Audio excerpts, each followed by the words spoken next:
Allahumma salli wa sallim wa barik ala ali. Bismillahirrahmanirrahim. Alhamdulillahi rabbil alamin. Wa sallallahu ala sayyidina maulana Muhammadin wa ala alihi wa sahbihi ajma'in, amma ba'd. Rabbi yassir wa la tu'assir, Rabbi tamim bil khair. Rabbana shrah lana sudurana wa yassir lana umurana wa umural muslimin wahlul 'uqdatam min lisanina yafqahu qawlana. Bisanadina al-muttasili ila imami Ibni Majah rahimahullahu ta'ala wa qaddasallahu sirrahu wa adama nafa'a bi ulumihi wa barakatihi wa nafahatihi wa madatihi wa karamatihi fid darini, amin. Allah, suara ini tambah son.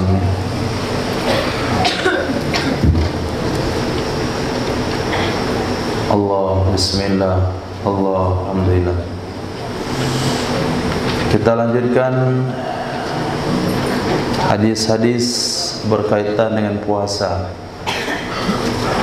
dengan harapan puasa Ramadan tahun ini lebih maksimal dan sempurna. Ketika kita mengharapkan kesempurnaan dalam segala hal, kita tidak mau kalau punya rumah, buat rumah baru, lalu si tukang memberikan hasil yang tidak sempurna. Catnya belang, pintunya enggak licin, temboknya retak, penataannya enggak seimbang. Begitu juga antum wisuda mengukur baju, dijahit lengannya satu panjang satu pendek, nggak seimbang, nggak sempurna. Begitu juga kendaraan, kita kalau ada uang pengen yang sempurna, makan juga tidak mau nggak sempurna, tidur juga nggak mau nggak sempurna. Jadi segala hal dalam duniawi kita menginginkan kesempurnaan. Nah, kenapa dalam urusan akhirat tidak ada keinginan untuk mendapatkan kesempurnaan?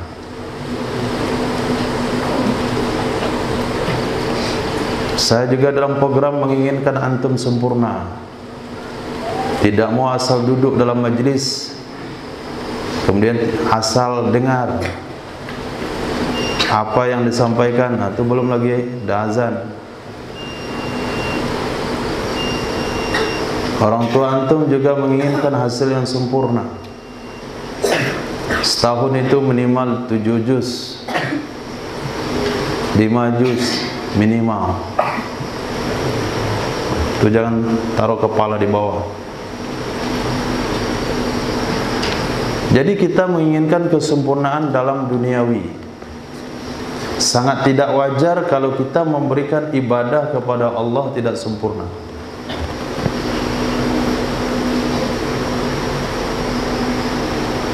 Belajar tidak sempurna, sholat tidak sempurna, asalan.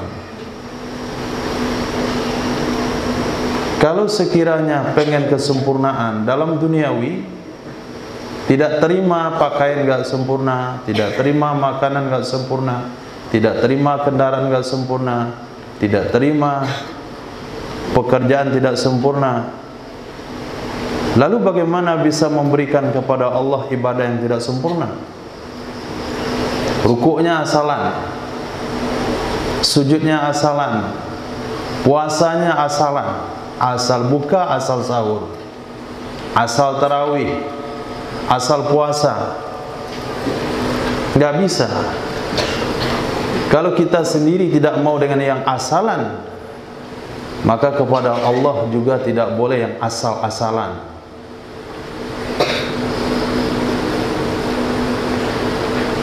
Maka kita baca hadis pertemuan minggu lalu, dua minggu yang lalu, insyaallah minggu ini, dan terakhir besok Rabu depan kita akan baca hadis-hadis Nabi berkaitan dengan puasa Ramadan, sehingga kita bertekad dalam hati, sahurnya ikut Nabi, bukanya ikut Nabi, salatnya ikut Nabi, puasanya ikut Nabi, sehingga lahir generasi yang sempurna dengan didikan Ramadan. Kenapa Allah Subhanahu wa taala merantai syaitan di bulan Ramadan? Kenapa dirantai? Supaya manusia mengenal siapa jati dirinya. Kalau pemalas, berarti dianya yang pemalas, bukan karena syaitan. Kalau yang asalan ibadahnya, memang dianya yang asalan, bukan karena syaitan. Syaitan gak ada lagi pengaruh kepada manusia. Tidak ada lagi kontribusi syaitan di dalam maksiat di bulan Ramadan. Itu murni 100% jati diri manusia tersebut. Nah, Ramadan, nafsu itu yang perlu dididik dalam satu bulan. Kita mendidik nafsu dalam satu bulan tanpa diganggu oleh syaitan. Dididik semaksimal mungkin, sehingga lahir di malam takbiran nafsul mutmainnah. Ya ayatuhan nafsul mutmainnah, irji'i ila rabbiki radiyatan mardiyah. Jadi harus ada target. Nah, yang sugro pulang ke rumah ngulang Quran, yang hafiz minimal 1 pekan khatam bacaannya, hafalan 20 juz, 4 juz sehari.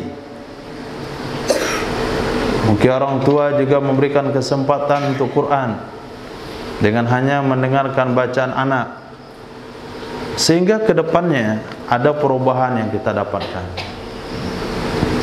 Terbentuk jiwa-jiwa, nafsu-nafsu yang sudah tunduk dengan keinginan Allah dan Rasulnya, sampai pada satu target, la yu'minu ahadukum hatta takuna hawahu taba'an lima jitu bih. Tidak sempurna iman salah seorang kalian sehingga hawa nafsunya ikut dengan ajaran yang saya bawa.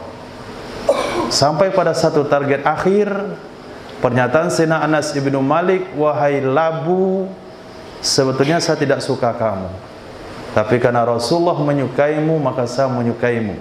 Jadi dia bisa memaksakan nafsu makannya kepada sunnah Nabi. Khair, insyaallah nanti akan kita baca setelah azan, insyaallah. Azan. Silakan muazzin. Siapa jadwalnya?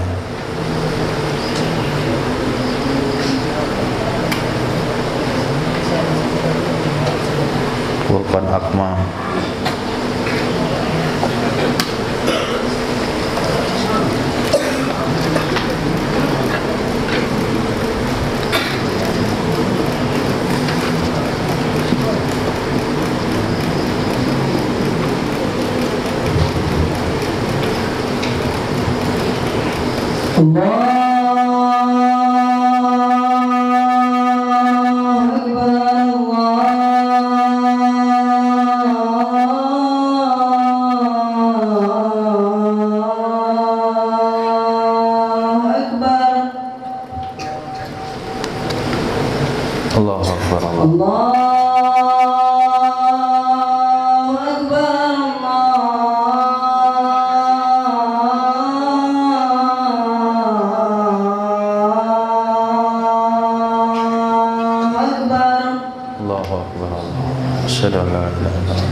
Asyhadu anna Muhammadar Rasulullah. Asyhadu an la ilaha illallah. Asyhadu an la ilaha illallah. أشهد أن لا إله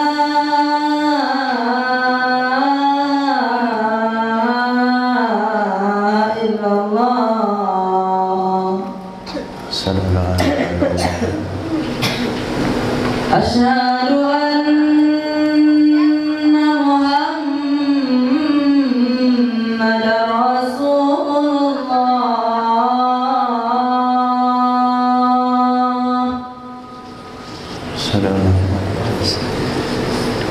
أشهد أن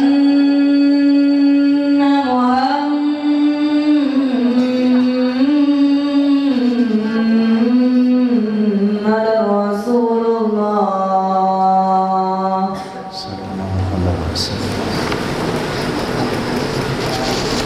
حي على الصلاة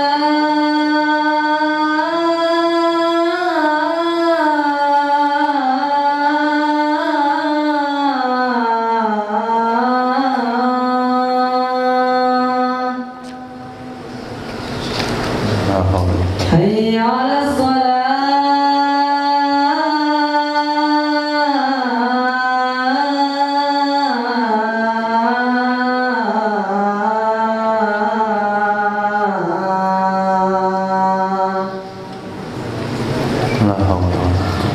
حي على الفلاح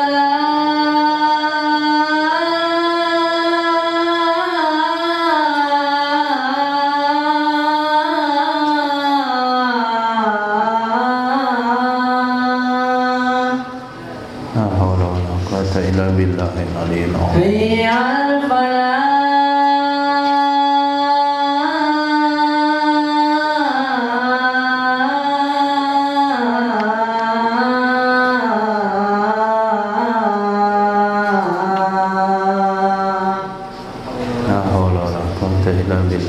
الله أكبر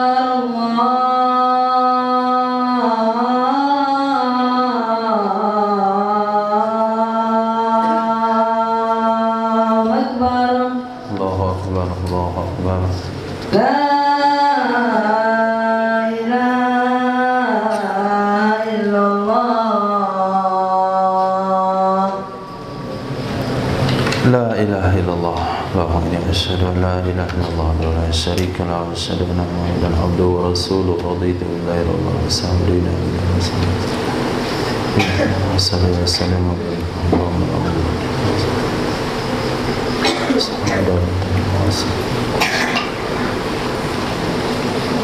Bismillahirrahmanirrahim.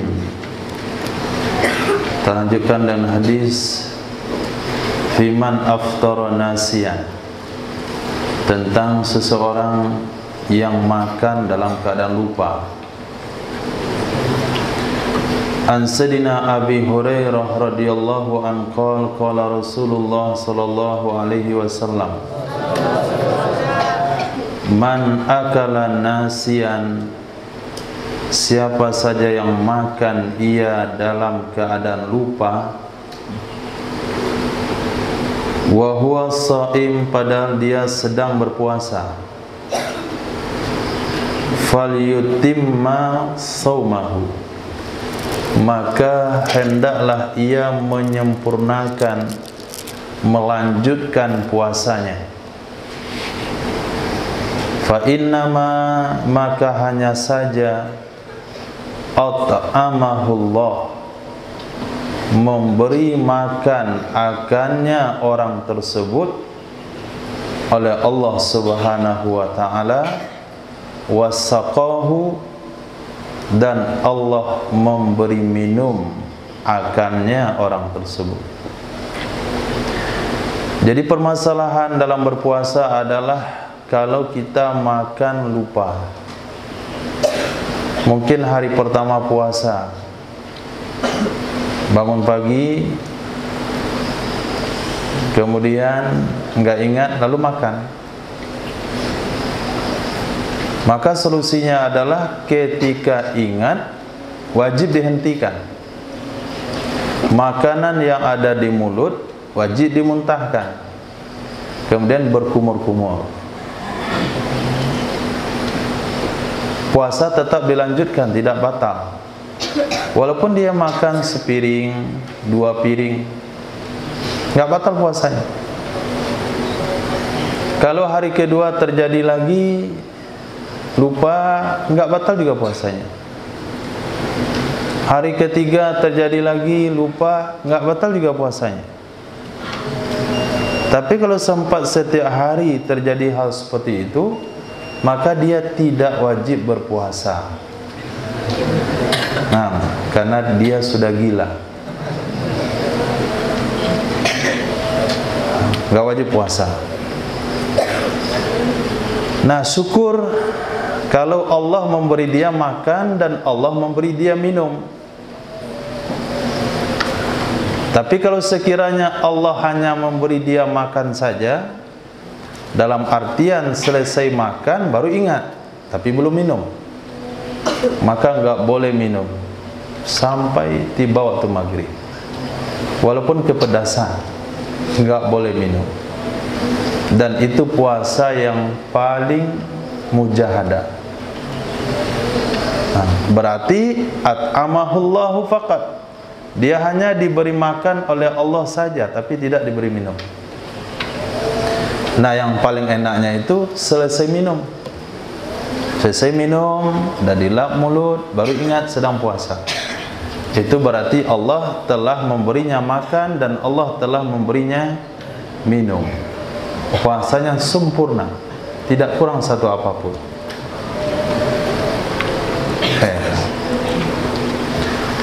Kemudian hadis tentang orang puasa yang muntah. Pulang kampung 16 Ramadan ke Solo, muntah. Pulang dia ke Lubuk Minturut, muntah juga. Bagaimana hukum puasa orang muntah? Lihat hadisnya, diriwayatkan dari Sayyidina Abi Hurairah radhiyallahu anin Nabi sallallahu alaihi wasallam qala, man zara'ahul qai'u, siapa saja yang terpaksa akannya oleh muntah, siapa saja yang terpaksa akannya oleh muntah, fala qada'a alaih, maka tidak ada kewajiban qada di atasnya. Tidak ada kewajiban qada di atasnya. Berarti puasa tidak batal dengan muntah. Wa man istaqa'a, siapa saja yang bersengaja muntah. Wa man istaqa'a, siapa saja yang bersengaja muntah, fa alaihil qada, maka kewajiban di atasnya qada. Kalau diwajibkan qada berarti puasa batal. Jadi ada dua keadaan. Keadaan pertama terpaksa muntah, enggak disengaja. Tapi kadangkala seseorang yang tidak bersengaja muntah, muntah terpaksa, itu kadangkala batal juga puasanya kalau tidak bisa menyikapinya. Apa yang harus kita lakukan ketika muntah di siang hari Ramadan? Apa yang harus dilakukan? Berkumur-kumur. Tidak boleh menelan air liur sebelum berkumur-kumur. Siapa saja yang menelan air liurnya, antum naik mobil ke Medan, lalu muntah di mobil, nggak bawa air, mulut tidak dicuci, kemudian wajib meludah terus, meludah sampai dicuci mulutnya dan berkumur-kumur. Kalau sempat ketelan, puasa batal.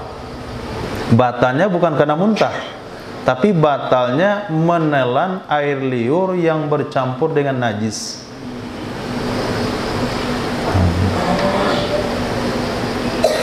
Jadi selesai muntah langsung berkumur-kumur sampai hilang rasa muntah itu di mulut.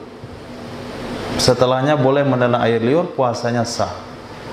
Tapi yang bersengaja muntah, puasanya batal.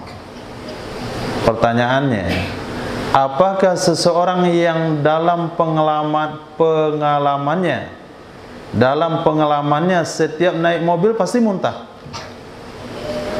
Lalu dia bersengaja naik mobil karena tujuan yang penting, misalnya pulang kampung, silaturahim, bayar hutang dan sebagainya. Lalu dia naik mobil, apakah itu dianggap sengaja atau tidak? Dia tahu asal naik mobil muntah, tapi dia ada keperluan naik mobil lalu muntah, apakah dianggap perbuatan itu sengaja atau tidak? Ulama fikih katakan tidak. Kalau memang naik mobilnya itu diperlukan. Tapi kalau naik mobilnya yang tidak diperlukan nggak boleh. Lalu karena dia nggak puas kemarin pergi rihlah ke Cinangki, diajaklah mak bapaknya di bulan Ramadan. Naik dia yang tempat yang berputar-putar itu. Muntah. Batal nggak puasa? Nggak sengaja. Dia nggak sengaja muntah. Tapi karena dia naik mainan tersebut, akhirnya muntah. Batal nggak puasa? Batal. Nah, kenapa batal? Karena tidak ada tujuan. Jadi setiap permainan yang menyebabkan muntah, maka dianggap bersengaja muntah. Kasus lain, dia asal membersihkan tai ayam, dia muntah. Pas di siang hari Ramadan disuruh oleh mak dia bersihkan tai ayam. Patir tuh tai ayam, ayam naik ke rumah, tolong bersihkan. Ketika dibersihkan muntah. Apakah dia nggak sengaja muntah? Tidak. Kenapa? Ada maslahatnya, ada tujuannya. Jadi setiap perkara yang ada tujuannya menyebabkan muntah itu tidak dianggap sengaja. Tapi kalau hanya sebatas permainan yang menyebabkan muntah, itu dianggap sengaja muntah, maka puasanya batal.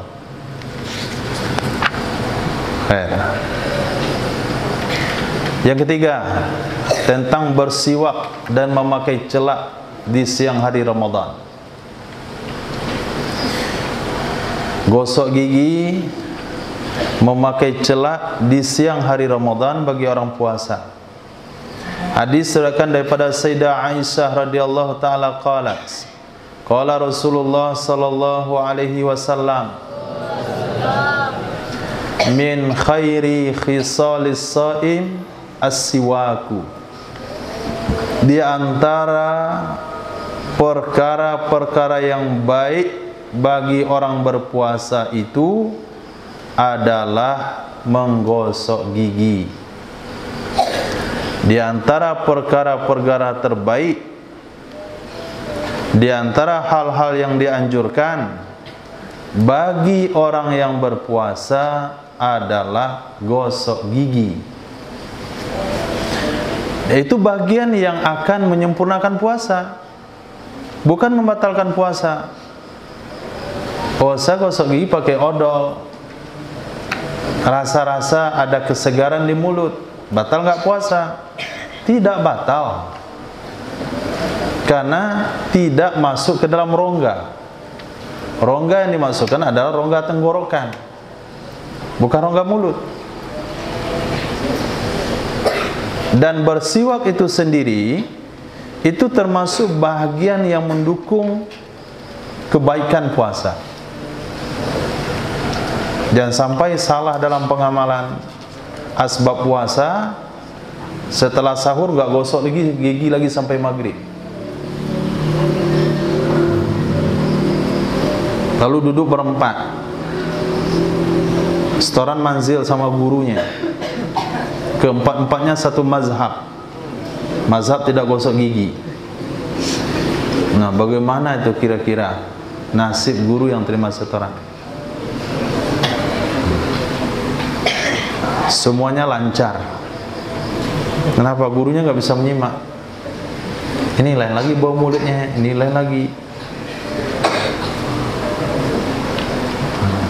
Tapi mazhab Imam Syafi'i rahimahullah disunahkan gosok gigi sampai zuhur. Setelah zuhur makruh. Ini mazhab Imam Syafi'i. Mazhab Imam Malik mengatakan makruh, tidak ada makruh sampai maghrib. Tidak ada makruh sampai maghrib. Nah, dalam hal ini tidak dianggap talfik kalau sekiranya antum puasa ikut mazhab Imam Syafi'i lalu gosok gigi ikut mazhab Imam Malik. Ini talfik yang tidak masalah. Nah, tapi kalau mau konsisten juga dengan mazhab Imam Syafi'i, oke. Gosok gigi sebelum zuhur. Setelah zuhur enggak lagi. Bagaimana dengan bercelak? Diriwayatkan dari Sayyidah Aisyah radhiyallahu taala qalat, iktahala Rasulullah sallallahu alaihi wasallam wa huwa shaib. Nabi memakai celak ketika beliau sedang puasa. Nabi memakai celak ketika beliau sedang puasa. Kalau laki-laki kan dianjurkan celak malam sebelum tidur. Enggak ada kaitan dengan puasa. Lalu kenapa di sini Nabi pakai celak di siang hari? Bisa diindikasikan ini karena Nabi sakit mata. Sehingga berdasarkan hadis ini, memakai tetes mata bagi orang yang puasa tidak membatalkan puasa. Memakai tetes mata, obat mata bagi orang yang sedang puasa tidak membatalkan puasa. Kenapa tidak membatalkan puasa? Karena mata tidak termasuk daripada rongga terbuka. Tidak termasuk rongga terbuka. Rongga terbuka dalam tubuh kita, dubur, kubul, hidung, mulut, maksudnya tenggorokan, kemudian telinga.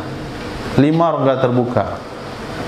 Kalau dihitung secara rinci 7. 2 lubang hidung, 2 lubang telinga. Sementara kalau dia disuntik ketika siang hari Ramadan karena sakit, itu tidak membatalkan puasa. Karena masuknya bukan di rongga terbuka. Bagaimana kalau kira-kira dia memakai itu? Ini buat apa nih? Kandang ayam. Dihirup apa itu obat flu yang dihirup di hidung, masker, presker. Nah, itu batal puasa atau enggak? Batal enggak? Batal enggak? Kenapa enggak batal? Kan masuk lewat rongga terbuka hidung. Kenapa enggak batal? Kenapa enggak batal? Kenapa enggak batal? Mufa batal enggak? Apri batal enggak? Kenapa enggak batal? Kan lewat rongga terbuka.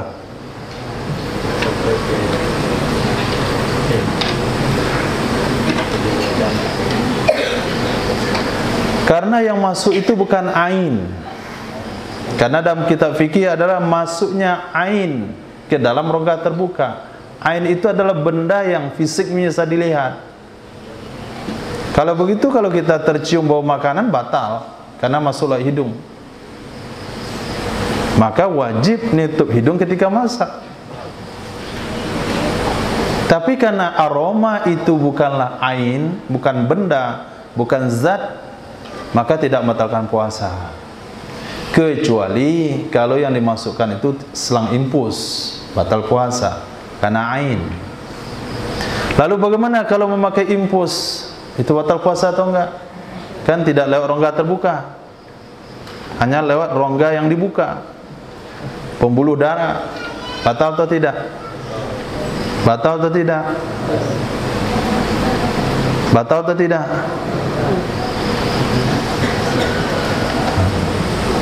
Ismail batal atau tidak? Sudah berapa lama belajar fikih? Batal atau tidak?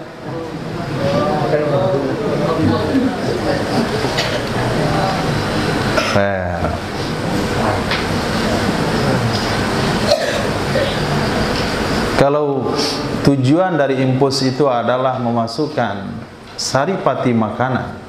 Tapi karena fungsinya itu menggantikan makan, sementara puasa itu menahan diri dari makan dan minum. Dan infus yang dimasukkan menggantikan posisi makan dan minum. Tapi kalau infusnya bukan untuk pengganti makan dan minum, cuma untuk oksigen saja, bukan infus tapi oksigen. Oksigen lihat mana? Hidung. Itu selangnya masuk sampai ke mana? Kalau masuknya hanya sampai di tempat yang besar itu, hidung antum ada besarnya? Itu yang kembang kempis. Kalau hanya batasnya sampai di situ enggak batal. Tapi kalau lewat ke batas yang besarnya, selang infusnya, selang oksigennya, maka batal. Batalnya bukan karena oksigen, tapi karena selangnya masuk melewati batas. Maka hati-hati kalau ngupil di siang hari Ramadan, itu boleh lewat yang sini saja, bagian yang besar. Tapi kalau lewat ke dalam, batal puasa. Kemudian membersihkan telinga. Kalau ditekan telunjuk ke dalam telinga hanya sampai ke batas lewat telunjuk, itu tidak batal puasa. Itu zahir, bagian luar anggota.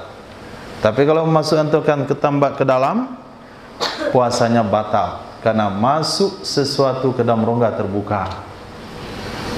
Kemudian ketika seseorang ambayan lalu perlu pengobatan dengan memasukkan sesuatu di dalam duburnya, maka puasanya juga batal. Kalau dia kencing batu, susah buang air kecil, kemudian ditembak pakai laser 2 makrat, kemudian dengan sistem dokter, atau dia melakukan operasi, apa namanya itu saya nggak tahu, sampai dimasukkan ke dalam lubang zakar, maka puasa orang tersebut jadi batal. Nah, jadi ada 7 rongga terbuka: kubul, dubur, mulut, 2 lubang hidung, 2 lubang telinga. Telinga tidak boleh melewati batas yang nampak atau batas telunjuk, nggak boleh lewat. Hidung tidak boleh melewati batas yang bagian yang besarnya. Kemudian mulut itu rongga tenggorokan. Tapi kalau masih di mulut seperti mencicipi makanan, itu tidak batal puasanya, tapi makruh selama dia tidak menelan. Begitu juga ketika antum batuk, flu, kemudian berdahak, dahaknya sudah sampai pada makhraj huruf ha, maka wajib diludahkan. Tapi kalau dahaknya sampai makhraj huruf ha, antum telan, puasanya batal. Kemudian makan sahur kekenyangan, sehingga ketika salat subuh keluar air di tenggorokan, maka wajib diludahkan dan wajib berkumur-kumur kalau sampai kepada makhraj huruf ha. Tapi kalau airnya keluar tidak sampai makhraj huruf ha, cuma terasa hawa cabenya saja di lidah, maka puasanya tidak batal. Tapi kalau sempat keluar nasinya, airnya, kolaknya, maka wajib dimuntahkan dan berkumur-kumur. Itu akan menyebabkan puasa batal. Bisa dipahami? Hadis berikutnya tentang bekam. Bagaimana hukum berbekam di siang hari Ramadan? Fajri, lepasin aja mic-nya, baterai habis.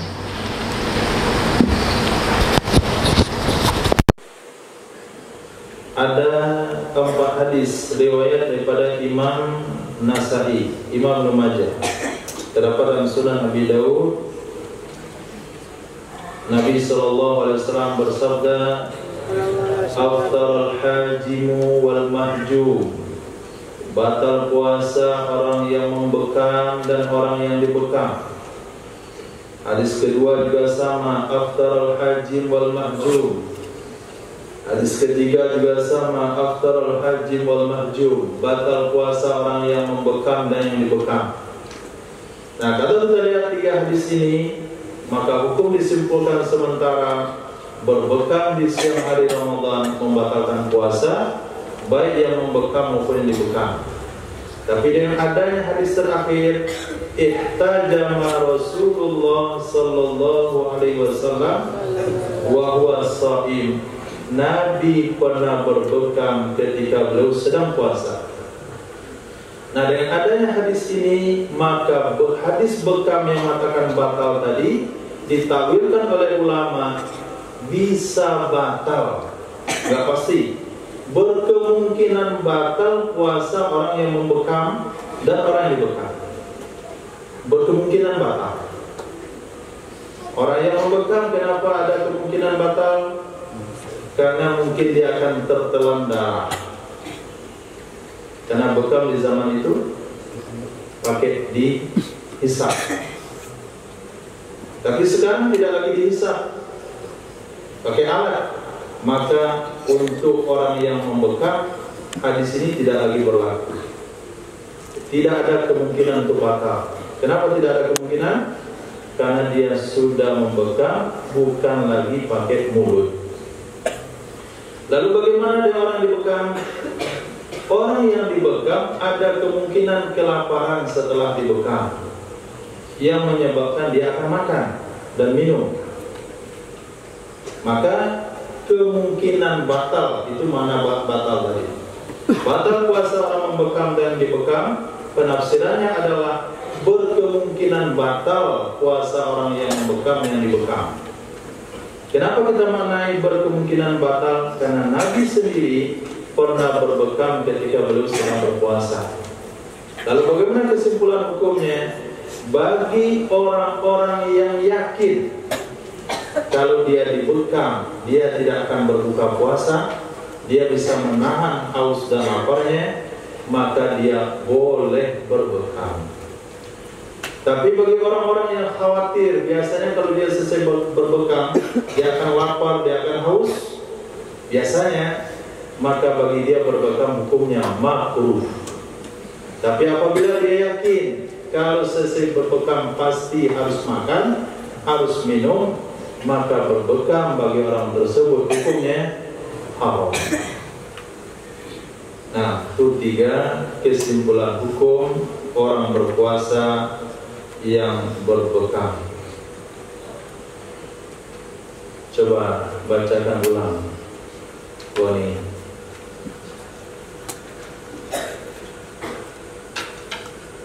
Tiga hukum berbekam bagi orang puasa. Dicatat. Berarti antum gak mencatat. Hak pribadi.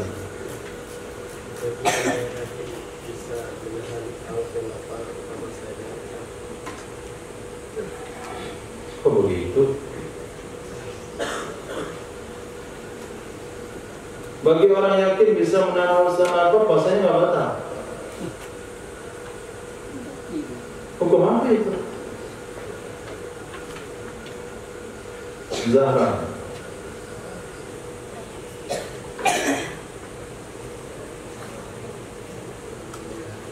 Kalau dia biasanya sudah berkaya kan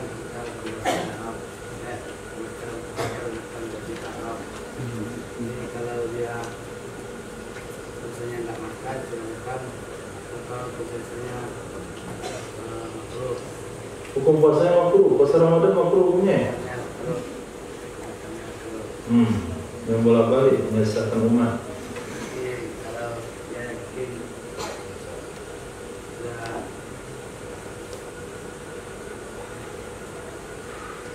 Coba ulang, itu yang mencatat. Farhan, sudah banyak yang mencatat dari tadi. Coba ulang. 3 hukum bekam bagi orang yang puasa.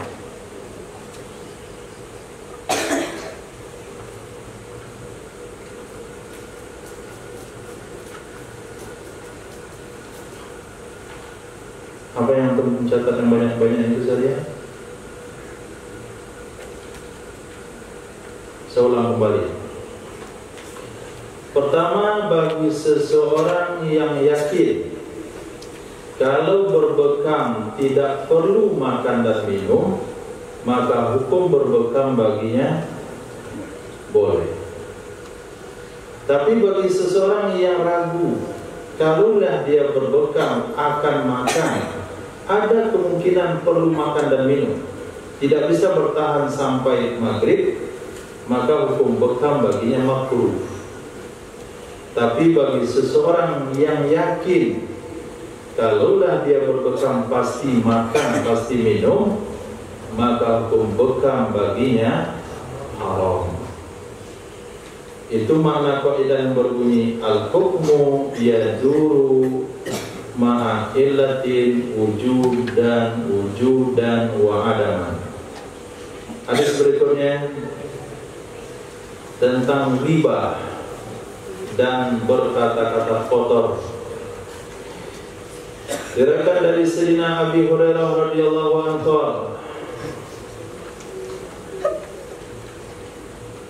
qala Rasulullah sallallahu alaihi wasallam, ma lam yada,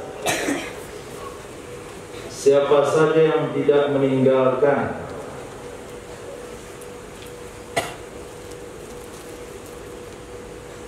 qaul zur, perkataan bohong,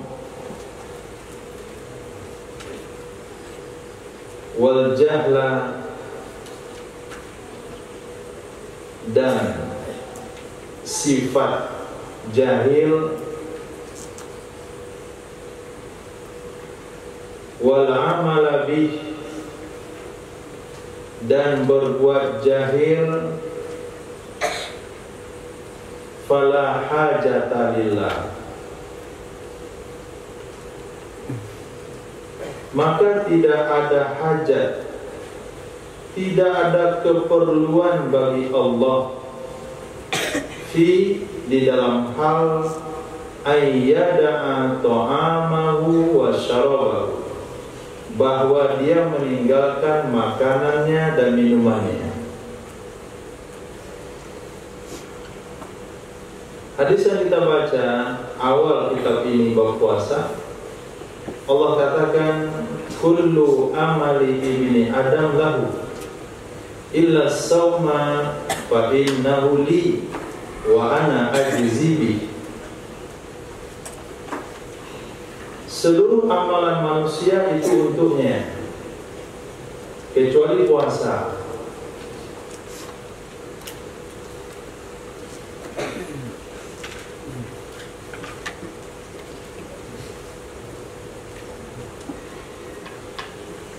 Maka aku akan membalas baginya puasa. Seluruh amalan manusia untuk dia kecuali puasa. Kalau puasa saya yang membalasnya. Ketika Allah katakan seperti itu, lalu Allah katakan di sini, Allah tidak perlu, Allah tidak butuh kepada seseorang yang meninggalkan makan dan minum, sementara dia tidak meninggalkan kata-kata bohong, sementara dia tidak meninggalkan sifat-sifat jahil, sementara dia tidak meninggalkan tindakan-tindakan jahil. Jadi Allah tidak butuh kepada puasanya mereka. Ini ancaman. Maka tidak ada nilai puasa seseorang kalau di bulan Ramadan masih riba, masih berbohong, masih memfitnah, atau sifat-sifat jahil lainnya. Hadis di bawahnya Nabi SAW bersabda, rubba shaimin, betapa banyak orang-orang yang berpuasa, rubba shaimin, betapa banyak bagi orang-orang yang berpuasa, laisa lahu min siyami ilal ju', tidak ada baginya dari puasa yang dilakukan kecuali lapar. Tidak ada yang dia dapatkan dari puasa yang dilakukan kecuali lapar. Wa rubba qa'imin, betapa banyak orang-orang yang sholat malam. Laisa lahu min qiyami, tidak ada yang didapatkan dari sholat malamnya kecuali bergadang.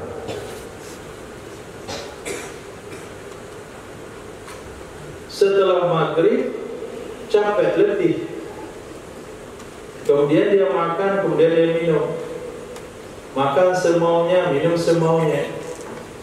Lepas itu pergi ke masjid sholat isya. Sholat isya pun dalam keadaan memuak. Kemudian sholat tarawih ala kadarnya.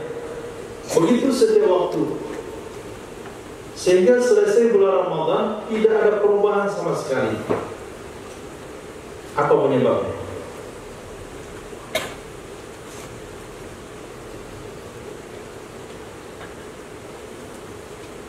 Apa penyebabnya? Apa penyebabnya?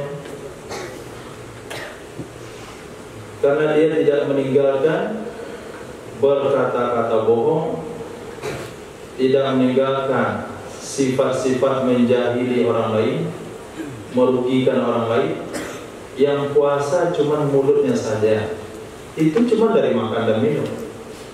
Tidak mempuasakan mulut daripada bohong, namimah, fitnah. Tidak mempuasakan anggota tubuh dari mengambil hak orang lain, menyakiti orang lain. Tidak mempuasakan kakinya ke tempat-tempat yang dilarang oleh Allah Subhanahu wa Ta'ala. Ya, pastikan catatan itu lengkap. Kemudian hadis tentang sahur.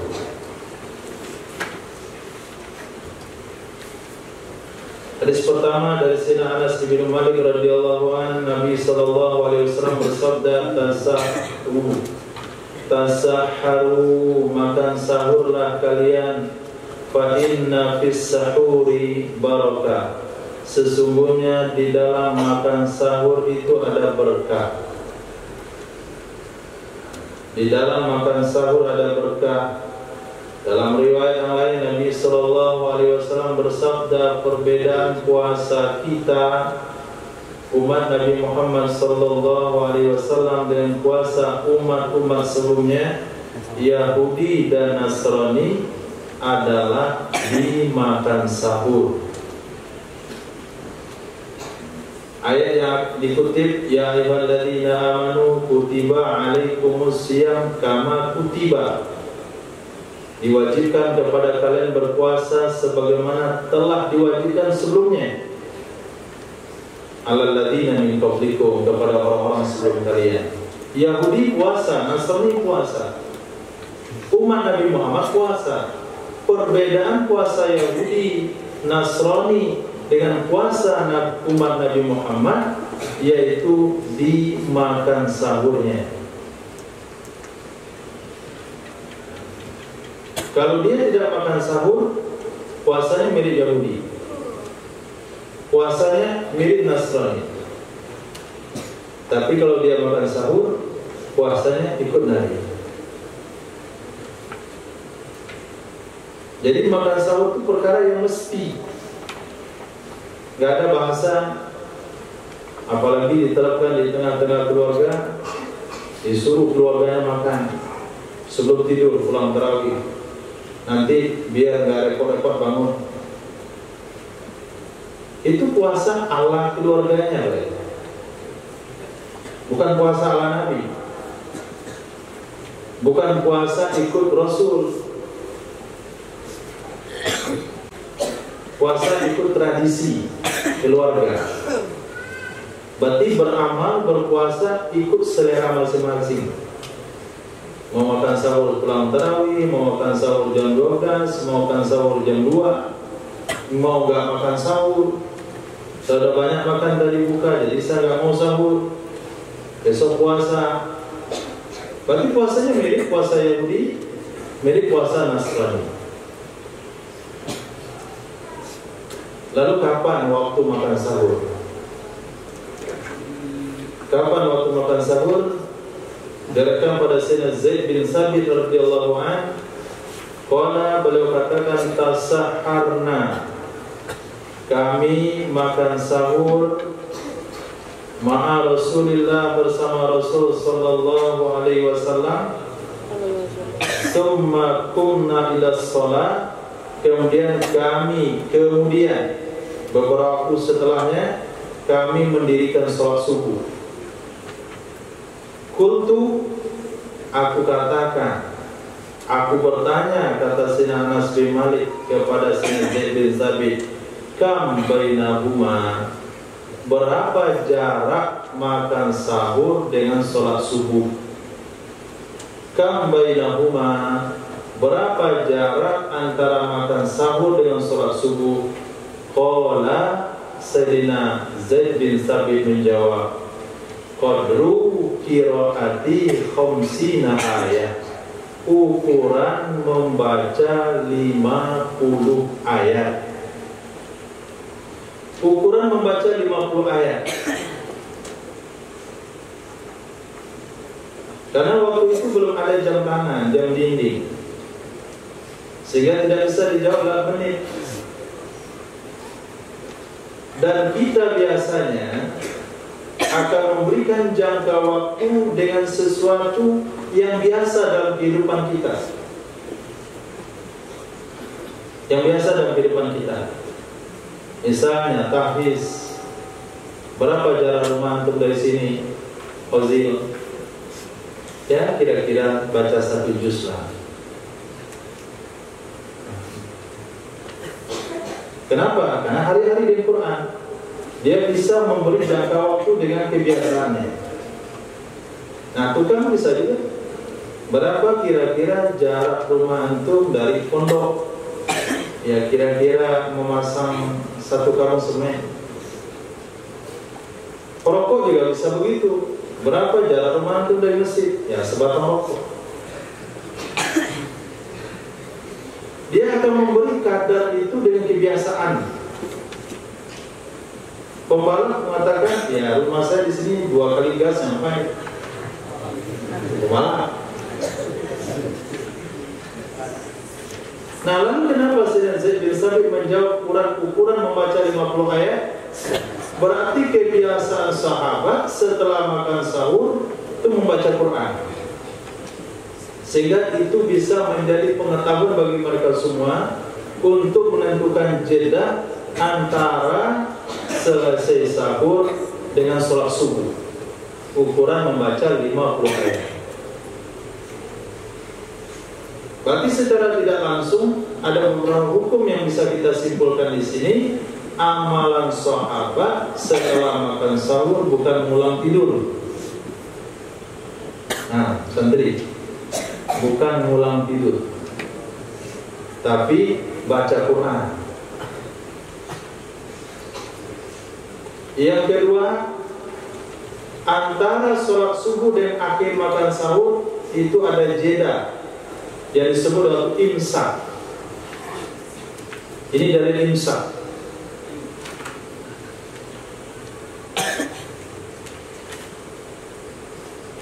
Kemudian yang ketiga yang perlu kita perhatikan, karena hari ini ada perubahan waktu sholat subuh. Mereka katakan tunda 7 menit lagi, tambah 8 menit lagi. Maka untuk berhati-hati, makan sahur pakai waktu yang biasa yang lama. Berhenti sebelum atau 10 menit sebelum waktu azan, sebelum ada perubahan. Untuk berhati-hati. Dan untuk sholat subuhnya tidak ada masalah, ikut ditunda 8 menit, 7 menit,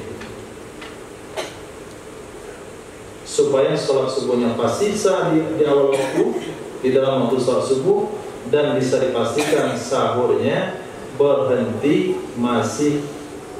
fajarnya masih belum terbit. Ini untuk kehati-hatian. Nah, jadi makan sahur itu sebelum subuh. Nah, apa yang diinginkan daripada makan sahur di akhir subuh, di akhir malam?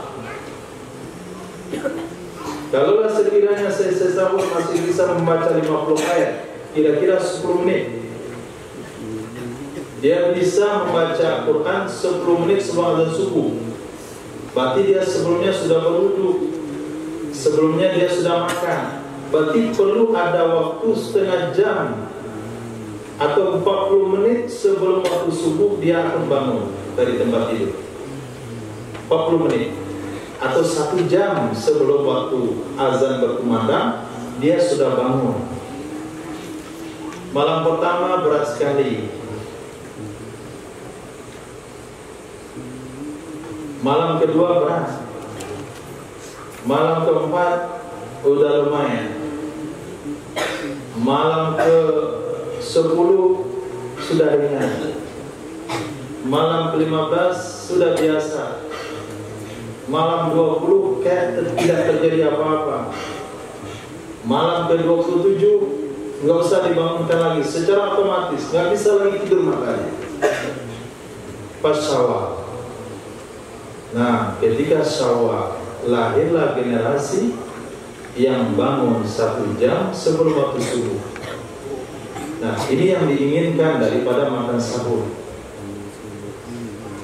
Nah, kalau sekiranya dia tidak mau bangun seperti itu, dia mau makan sahur sebelum tidur, selesai bulan Ramadan tidak ada perubahan, persis seperti sebelum Ramadan, setelah Ramadan nggak ada perubahannya, nggak ada tarbiyatun nafs selama bulan Ramadan. Berarti sahurnya nggak berkah, karena dari sahur itu dia tidak mendapatkan didikan sama sekali. Itu salah satu makna makan sahur itu ada keberkahan, akan mendidik generasi yang mudah bangun di akhir malam setelah selesai Ramadan. Yang biasanya disibukkan dengan makan, sekarang setelah sahur nggak perlu makan lagi, tentu dia akan menyibukkan diri dengan ibadah. Kemudian tentang berbuka, diriwayatkan daripada Sayyidina Sahal bin Sa'ad, sesungguhnya Nabi SAW bersabda, la yazalun nas, senantiasalah manusia, bi khairin, di dalam kebaikan, ma ajjalul fitrah, selama mereka menyegerakan berbuka.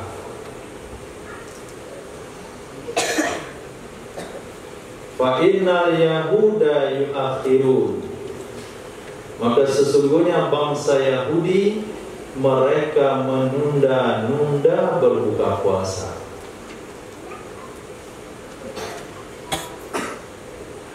Jadi seseorang itu dianggap meraih kebaikan, selalu dalam kebaikan kalau mau menyegerakan berbuka.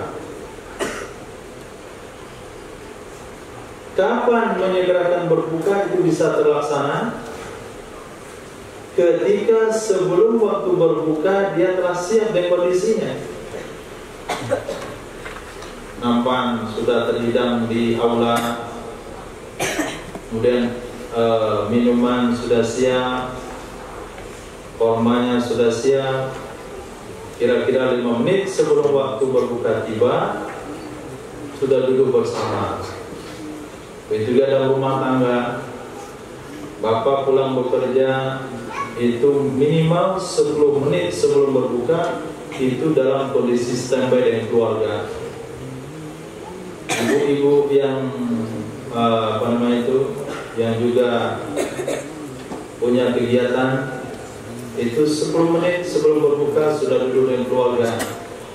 Anaknya duduk, bapaknya duduk, keluarganya duduk, menunggu waktu berbuka.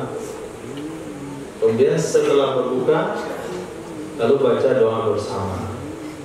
Hari ini dipimpin oleh Rafid. Nah, besok dipimpin oleh Khairul Ghani. Besok dipimpin oleh Sifulan. Besok mimpin doa ayahnya. Besok mimpin doa ibunya.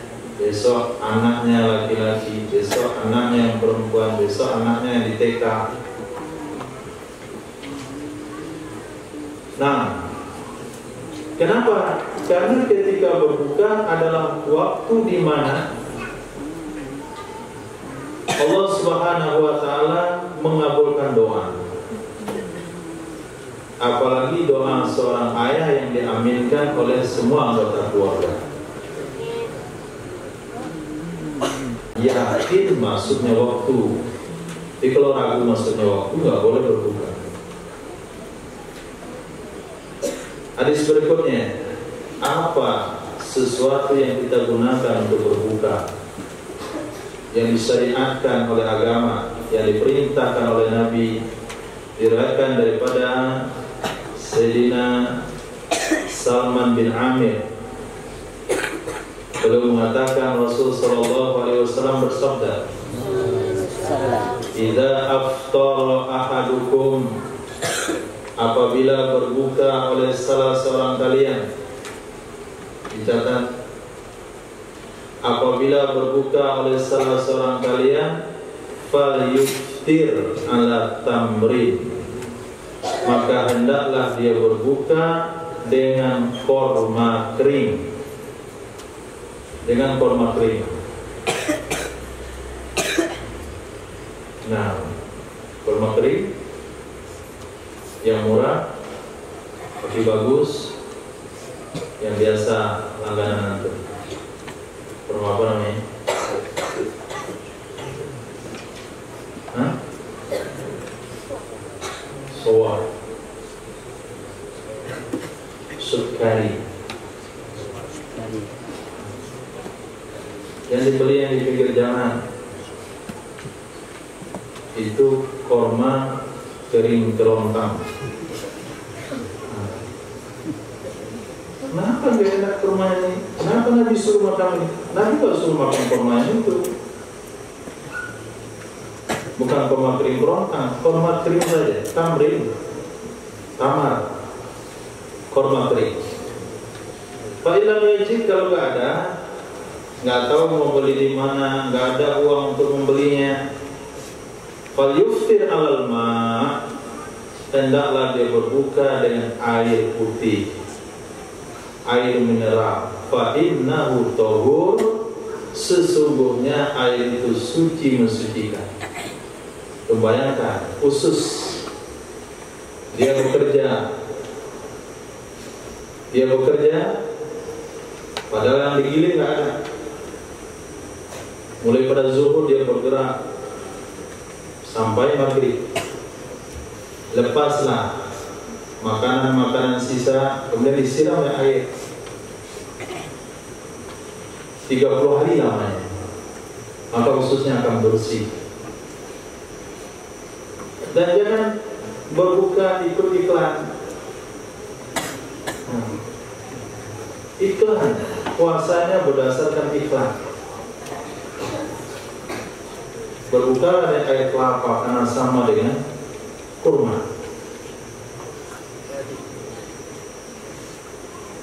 Minuman apalagi dibilang sama dengan kurma. Itu iklan menyesatkan. Yahudi tahu dengan hadis ini. Dia buat orang-orang Islam berpindah dari sunnah kepada minuman-minuman produk mereka sama dengan kurma. Jadi orang Islam langsung tertarik karena bilang sama dengan kurma. Siapa dulu yang bilang sama dengan kurma? Nabi gak pernah bilang sama dengan kurma. Nabi katakan kurma kering kalau nggak ada air biasa. Nah, karena sunnah itu mudah untuk didapatkan. Oke. Jadi karena kurma nggak ada, jadi dianjurkan buka dengan yang manis-manis. Itu fatwa dari mana? Kita kan nggak ada kurma nih. Jadi sunnah buka dengan yang manis-manis. Buka dengan buah kolak ya. Buka dengan teh manis. Itu ajaran sendiri itu. Ajaran yang keluar dari mulut ke mulut. Kalau dasar hadisnya Nabi bersabda buka dengan kurma, kalau nggak ada kurma air biasa. Selepas itu terserah yang mau makan apa terserah. Yang penting awal kali ketika kita baca Bismillahirrahmanirrahim, kalau kita makan kurma, selepas itu doa. Jangan doa sebelum berbuka, doanya setelah berbuka. sama dengan doa azan setelah azan.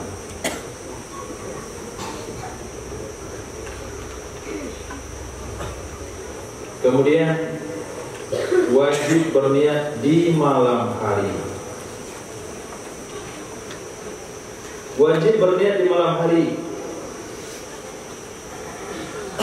Dari Sayyidatina Hafsah radhiyallahu ta'ala anha qalat, qala Rasulullah sallallahu alaihi wasallam, la siyama liman lam yafridhu minal lail. Tidak sah puasa seseorang yang tidak meniatkannya di malam hari. Tidak sah puasa seseorang yang tidak meniatkannya di malam hari, kecuali puasa sunnah. Puasa sunnah boleh niat di pagi hari sebelum tergelincir matahari dan sebelum memakan apapun. Artinya sebelum melakukan hal-hal yang membatalkan puasa.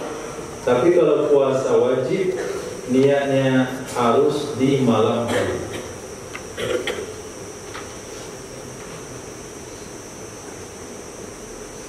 Nah, niatnya harus di malam hari.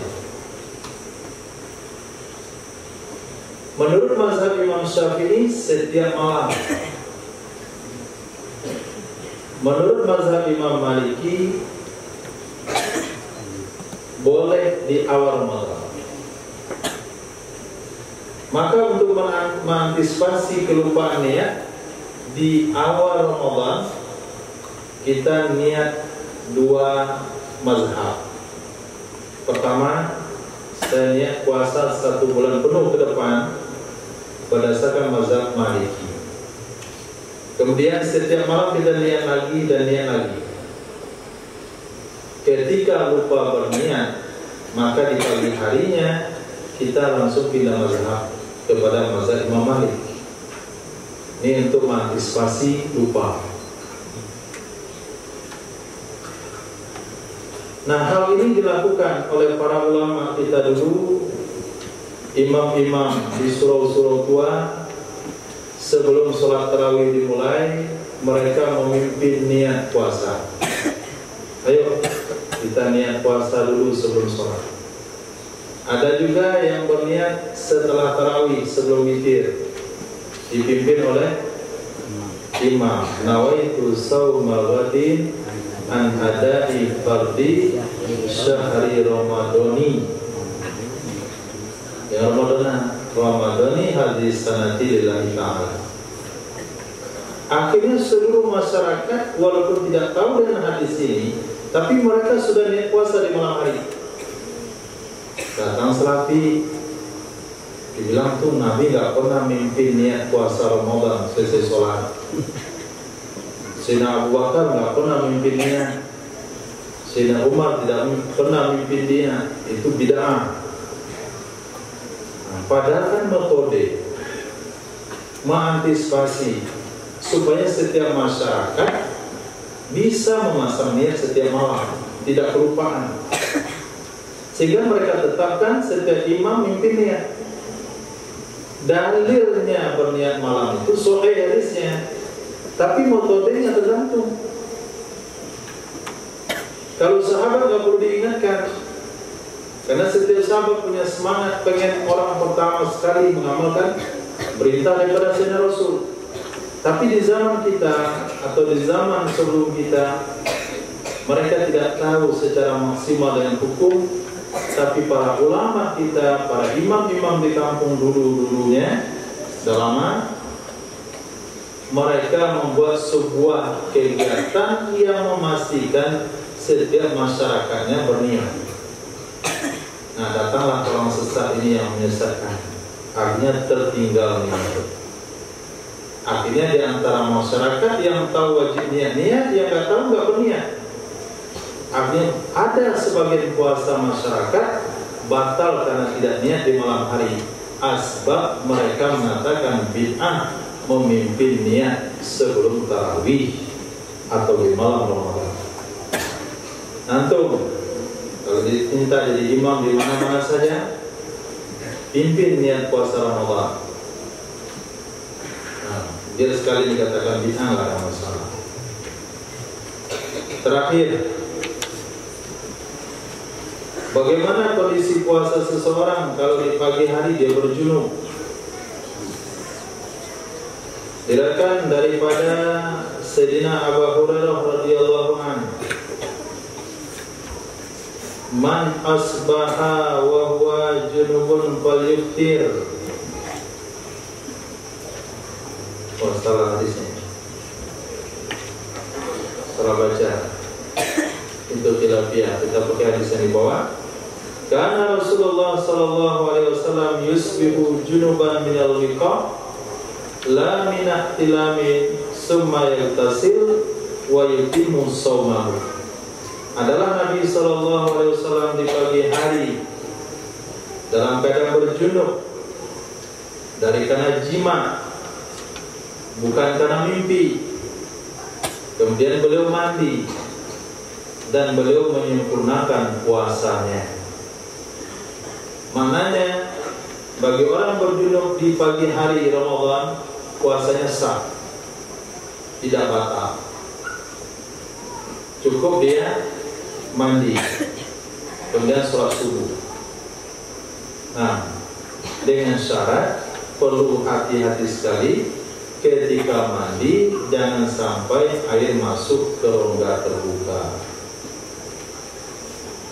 Baik, cukup sekian untuk sementara panduan beberapa hadis Nabi untuk menyempurnakan puasa di bulan Ramadan. Mungkin kalau ada pertanyaan dari bapak-bapak duduk.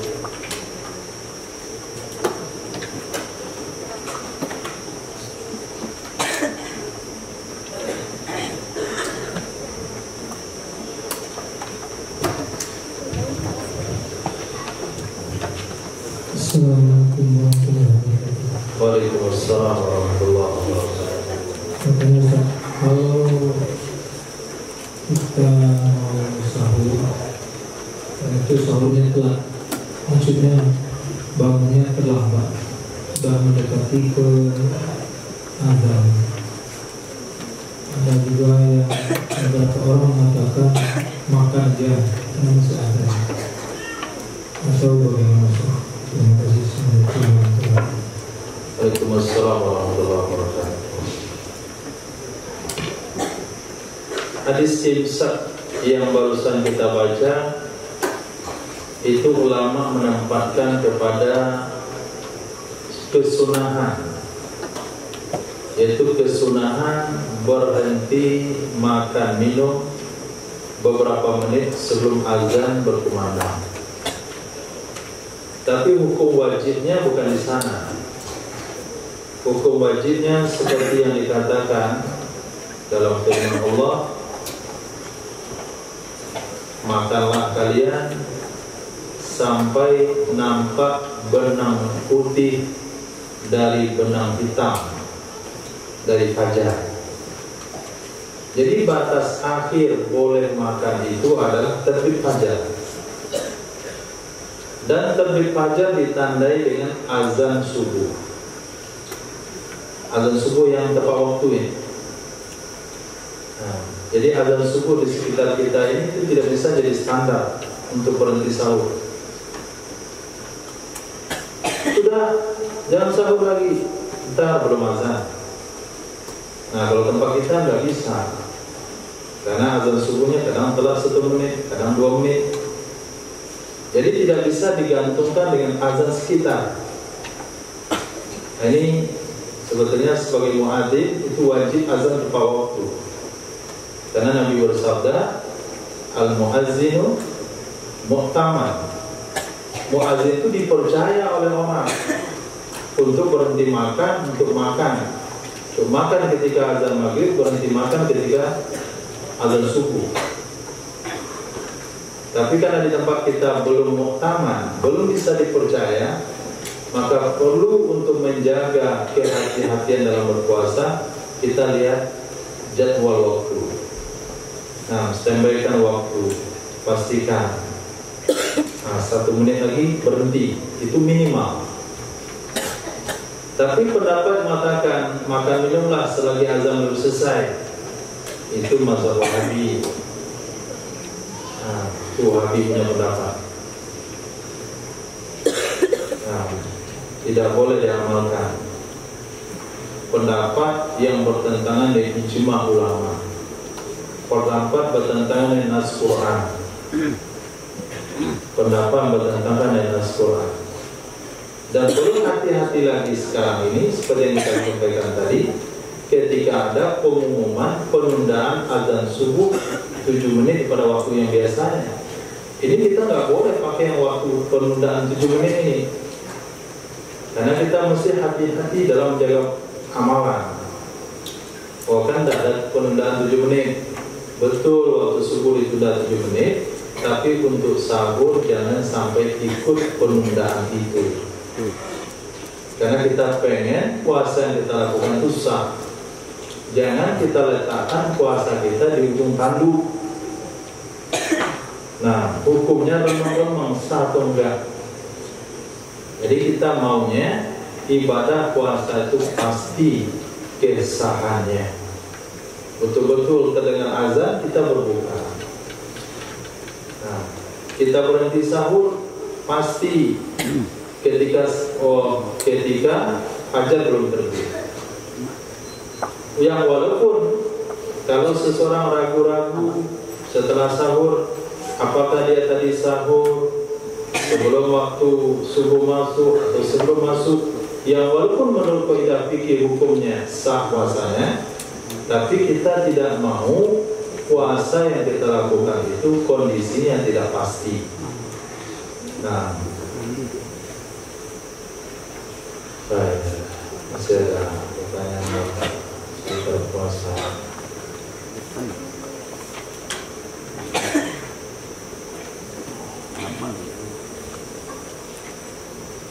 Sekarang sudah tanggal 14 Sya'ban, kurang 12 atau 11 hari lagi.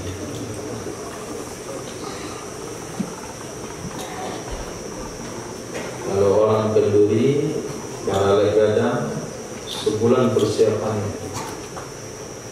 Ada yang 2 bulan menyiapkan diri. 2 bulan menyiapkan diri untuk baralek 2 hari.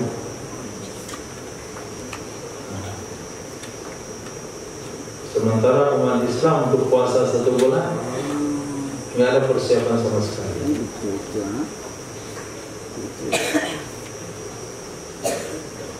Insya Allah semoga puasa Ramadan depan kita bertekad dari segala sisi itu kita lakukan menurut panduan hadis-hadis Rasul. Jangan menurut apa yang kita mau, tapi apa yang Rasul inginkan. Insya Allah puasa Ramadan akan membawa perubahan dalam kehidupan kita. Amin ya rabbal alamin. Mohon maaf kalau ada salah dan janggal. Subhanallah wa bihamdihi, subhanakallahumma bihamdika, asyhadu an la ilaha illa anta, astaghfiruka wa atubu ilaik. Subhanaka rabbil izzati amma yasifun. Wassalamu ala mursalin. Alhamdulillahirabbil alamin. Insyaallah besok subuh untuk habis, maaf untuk santri, bawa kitab Jamis Shahih. Karena kalau kita lanjutkan bab puasa, kita akan selesaikan Rabu depan. Besok juga dipastikan catatan antum lengkap dari Rabu 2 minggu yang lalu dengan catatan sekarang. Boleh persiapan sholat.